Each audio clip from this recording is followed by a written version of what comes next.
ஆண்டவரும் இரட்சகருமாகிய இயேசு கிறிஸ்துவின் விலையேற பெற்ற நாமத்தில் சத்தியத்தின் சத்தம் என்கிற இந்த யூடியூப் சேனல் மூலமாக உங்களை சந்திப்பதில் பெருமகிழ்ச்சி அடைகிறேன்.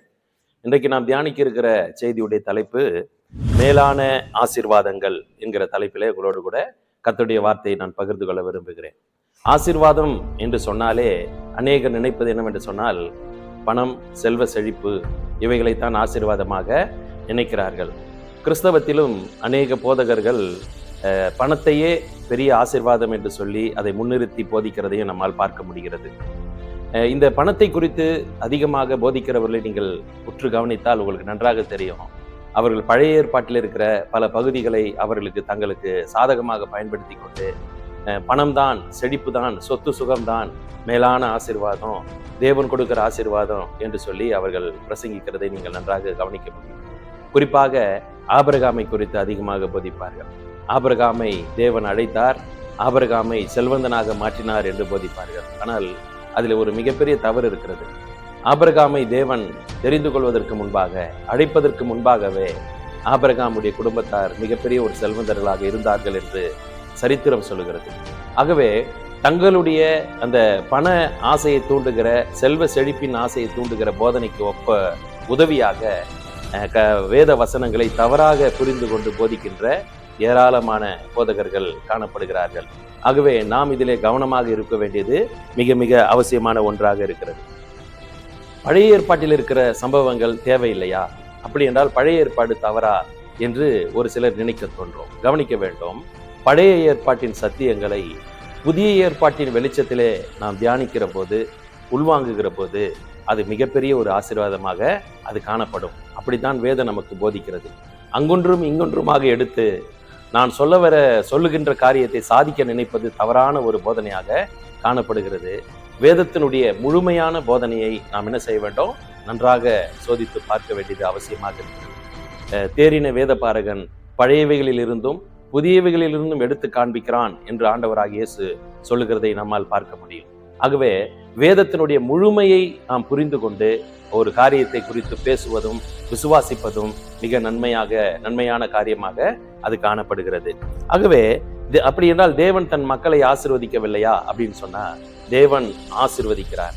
அநேக காரியங்களிலே ஆசீர்வதிக்கிறார். அதில் ஒன்றுதான் செல்வமாக, பணமாக இருக்கிறது. பணம்தான் ஆசீர்வாதம் என்பதுதான் மிகப்பெரிய தவறான ஒரு கோட்பாடாக, நற்செய்திக்கு நேர் விரோதமான ஒரு போதனையாக அது இருக்கிறது என்பதை நாம் தெளிவாக புரிந்து கொள்ள வேண்டும். தேவன் ஆசீர்வதிக்கிறார். தேவன் நம் தேவைகளை சந்திக்கிறார். அநேக காரியங்களிலே தேவன் நம்மை ஆசீர்வதிக்கிறார். அதில் ஒன்று பணமாக இருக்கிறது என்பதை நாம் புரிந்து கொள்ள வேண்டும். அதுதான் வேதம் சொல்லுகிற ஒரு சரியான சத்தியமாக இருக்கிறது. அப்படி என்றால் வேதத்தின்படி மேலான ஆசீர்வாதம் என்றால் எது என்று நாம் தெரிந்து கொள்ள வேண்டும். எதை நாம் தேட வேண்டும்? மேலான ஆசீர்வாதமாக எதை நாம் தேட வேண்டும் என்பதை நாம் தெரிந்து கொள்ள ஒரு வேத வசனத்தை நாம் வாசிக்கலாம். கொலோசியர் புஸ்தகம் 1ஆம் அதிகாரம் 1-2 வசனங்களை நான் வாசிக்கிறேன். நீங்கள் கிறிஸ்துவுடன் கூட எழுந்ததுண்டானால் கிறிஸ்து தேவனுடைய வலது பாரிசத்தில் வீற்றிருக்கும் இடத்தில் உள்ள மேலானவைகளை தேடுங்கள், பூமியில் உள்ளவைகளை அல்ல, மேலானவைகளை நாடுங்கள் என்று இங்கே சொல்லப்பட்டது. ஆண்டவராகிய இயேசு கிறிஸ்து அவர் பூமியிலே வந்து மனிதருக்காக அவர் செய்ய வேண்டிய அத்தனை காரியங்களையும் அவர் செய்து முடித்து அவர் மரணம் அடைந்து 3ஆம் நாள் உயிர்த்தெழுந்து இன்றைக்கு பிதாவின் வலது பாரிசத்திலே அவர் பரிந்து பேசுகிறவராக அவர் அமர்ந்திருக்கிறார். நமக்கான ஒரு பிரதான ஆசாரியராக அவர் அமர்ந்திருக்கிறார் என்று வேதம் நமக்கு சொல்லுகிறது. அப்படி அமர்ந்திருக்கிற அந்த கிறிஸ்துவினிடத்தில் உள்ள அவருடைய குணாதிசயங்களை, அவருடைய தன்மைகளை நாம் மேலான ஆசீர்வாதமாக கருதி அதை நாட வேண்டும், அதை தேட வேண்டும், அதை நாம் வாஞ்சிக்க வேண்டும். அதுதான் உண்மையான ஆசீர்வாதம் என்பதை நாம் தெளிவாக என்ன செய்ய வேண்டும்? புரிந்து கொள்ள வேண்டும். வேதம் சொல்லுகிறது, கவனிங்கள் 2வது வசனம், பூமியில் உள்ளவைகளை அல்ல, மேலானவைகளை நாடுகள். பணம், செல்வம் இவைகளெல்லாம் பூமியில் உள்ளவைகள். இவைகளை தேட சொல்லி வேதம் நமக்கு சொல்லவில்லை. எதை தேட வேண்டும் என்று வேதம் சொல்லுகிறது? பிதாவின் வலது பாரிசத்தில் இருக்கிற மேலான ஆசீர்வாதமாகிய கிறிஸ்துவுக்குரிய தன்மைகளை நாம் தேடுகிறவர்களாக காணப்பட வேண்டும். நாம் எல்லோரும் உயிர்த்தெழுந்தவர்களாக இருக்கிறோம். இயேசு கிறிஸ்துவுக்குள்ளே நாம் உயிர்த்தெழுந்தவர்களாக இருக்கிறோம். ஒரு நாள் பாவத்தில் மரித்தவர்களாக நாம் இருந்தோம். அன்றைக்கு நாம் பணத்தை பெரிதாக நினைத்தோம், உலக செல்வங்களை பெரிதாக நினைத்தோம், அதுக்கு முதலிடம் கொடுத்தவர்களாக காணப்பட்டோம். அதுதான் வாழ்வு என்று நாம் நம்பியிருந்தோம். ஆனால் இன்றைக்கு கிறிஸ்துவோடு கூட நாம் உயிர்த்தெழுந்து விட்டபடினால் அவையெல்லாம் ஒரு பொருட்டல்ல. கிறிஸ்துவே மேலான ஆசீர்வாதம், அவருடைய தன்மைகளே மேலான ஆசீர்வாதம் என்பதை நாம் புரிந்து கொள்ள வேண்டும்.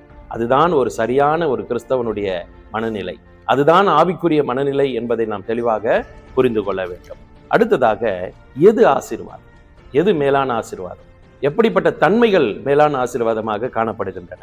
அதே அதிகாரத்திலே கொலோசியர் 3ஆம் அதிகாரம் 11 15 வரைக்கும் இருக்கிற வசனங்களை நான் வாசிக்கிறேன்.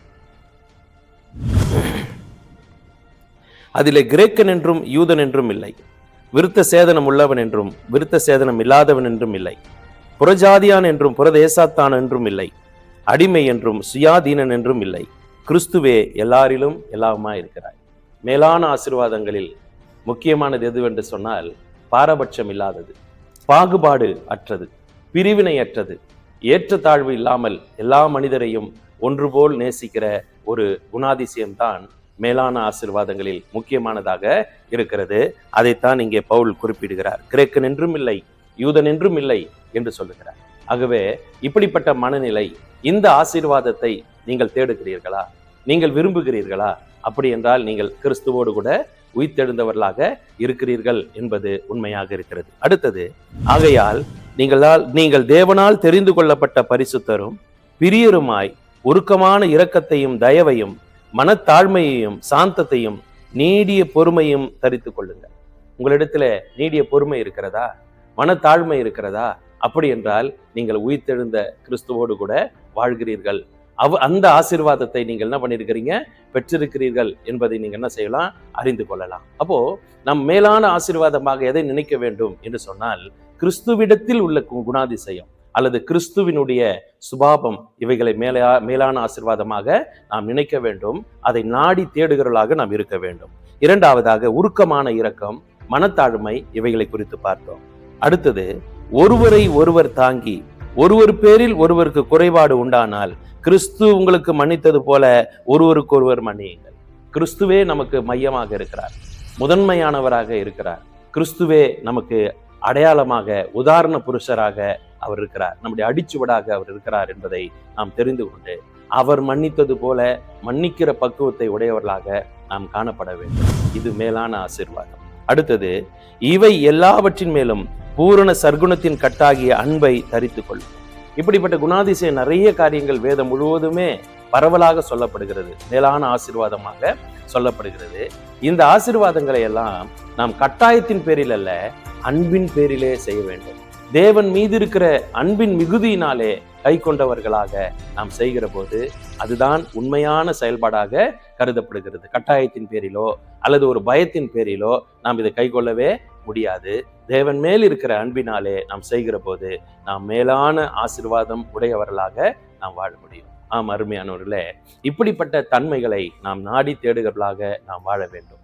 நமக்கு தேவையானவைகளை தேவன் சந்திக்க அவர் வல்லவராக இருக்கிறார், அவர் உண்மை உள்ளவராக இருக்கிறார். ஆனால் இன்றைய நாட்களிலே பணம் என்கிறதான அந்த பேராசையை தூண்டுகிற போதனை இன்றைக்கு பரவலாக கிறிஸ்தவத்து சபைகளுக்குள்ளே இன்றைக்கு தாறுமாறான செயல்பாடுகளை செய்து கொண்டிருக்கின்றன. மக்களை, விசுவாச மக்களை மேலானவைகளை தேடுவதை விட்டுவிட்டு கீழானதை தேடுகிற மக்களாக மாற்றுகிற தந்திரமுள்ள போதனையாக இந்த செழிப்பின் உபதேசம், பண ஆசையை தூண்டுகிற உபதேசங்கள் இன்றைக்கு பரவலாக பரவி இருக்கிறதை பார்க்க முடிகிறது. ஆகவே இந்த செய்தி கேட்கிற நீங்கள் எச்சரிக்கையாக இருங்கள், உங்களை காத்துக் கொள்ளுங்கள், மேலானதை நாடுங்கள். பூமிக்குரியவைகளை அல்ல, மேலானவைகளை நாடுங்கள். கர்த்தராகிய இயேசு கிறிஸ்து தாமே உங்கள் யாவரையும் ஆசீர்வதிப்பாராக. இந்த வார்த்தை உங்களுக்கு பிரயோஜனமாக இருக்கும் என்று நான் நம்புகிறேன். மற்றவர்களுக்கு இதை அறிமுகம் செய்யுங்கள். எங்களுக்காக தொடர்ந்து ஜெபித்துக் கொள்ளுங்கள். God bless you.